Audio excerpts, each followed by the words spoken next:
মাওলানা সাদের অনুসারীদের বিশ্ব ইজতেমার দ্বিতীয় দিন আজ। আগামীকাল দুপুর 12টায় আখেরি মোনাজাতের মধ্য দিয়ে শেষ হবে এই পর্ব। ফারদিন ফেরদৌসের তথ্য, ছবিতে ডেস্ক রিপোর্ট।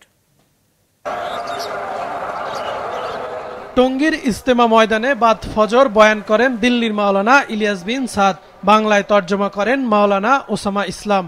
85টি খিত্তায় অবস্থান নিয়ে মুরব্বীদের ধর্মীয় বিষয়ে দিক নির্দেশনা শুনছেন দেশ বিদেশের লাখো মুসল্লি।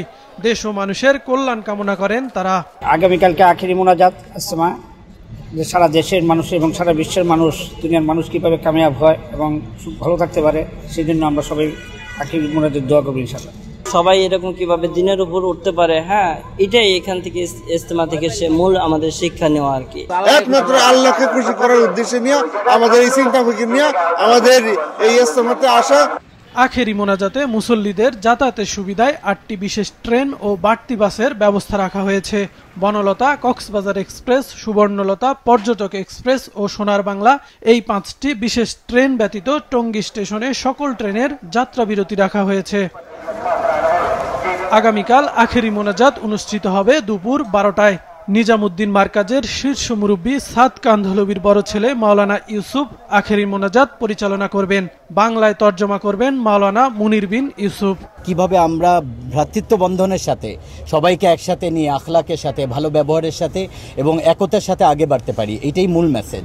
যাতে করে কোনো রকম মুসলমানের সাথে কোনো রকম ঝগড়া ফাসাদের মধ্যে লিপ্ত না হয়। আমরা কোনো রকম নৈরাজ্য চাই না। আমরা একটা সুন্দর পরিবেশের মধ্যে পুরা বাংলাদেশে আমরা সবাই মুসলমান এবং আমরা ভাই ভাই, আমরা এই দাওয়াতের মেহনত একসাথে সবাই করতে চাই, কোনো রকম বাধা বিপত্তি ছাড়া।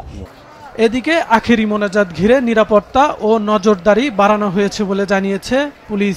ইজতেমার নিরাপত্তা সম্পূর্ণ ভালো আছে এবং ভালো থাকবে। শুধু আমরাই একাই নিরাপত্তা দিচ্ছি না, এখানে অন্যান্য বাহিনীরও নিরাপত্তা দিচ্ছে। আমাদের পর্যাপ্ত ফোর্স আছে। সর্বোপরি মুরব্বীরা তাদের ভলান্টিয়ার সিকিউরিটি সেটি রেখেছে। আখেরি মোনাজাত শেষে তাবলিগের দাওয়াতি কাজে বের হবেন দেশ বিদেশের ধর্মপ্রাণ মুসল্লিরা। কাউসার আহমেদ, মাছরাঙ্গা নিউজ ডেস্ক।